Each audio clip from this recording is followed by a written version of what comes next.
in middle of May, when the animals start to show up, the curtain rises on the play, and the players come out, the actors and the performers come out for this brief, magical time. 18 years ago, Dave Reed swapped the heat of Scotland for the Canadian Arctic, and he never left.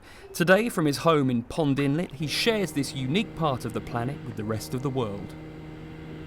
This is such an important and busy and probably the best time of year in Baffin Island is June. It's the time of year where we travel on the sea ice out to, in many cases, to where that land-fast ice meets the open ocean, and that line, that edge is what's called the flow edge.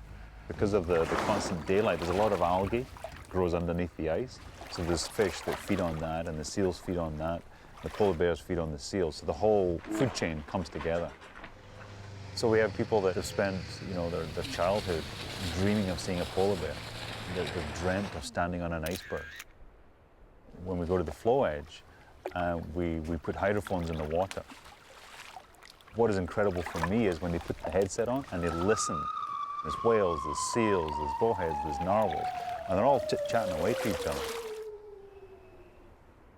The guides that we hire, for the most part, the older ones were certainly born in a tent or an igloo on the land. They were born out there. Their experience in guiding and knowing the environment, knowing the thick ice, the thin ice, the dangerous spots, reading the weather, things like that, it's just innate to them. It's just something that they know. Men det var mer som bara, vi bara kastade oss vid då. I'm from Sweden. I actually live in Gothenburg, and this is my first time on Baffin Island. Me and 3 other girls. And it's just been fantastic. It's been absolutely amazing. Better than I would ever expect. A lot of nights, none of us really wanted to go to bed. We just wanted to stay up and couldn't get enough of those views.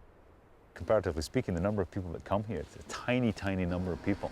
But what I hope is that when they go home and they look at the map of the world again, they'll look at it differently. There's an understanding of the planet and the different regions of the planet and just how lucky we are to have places like this.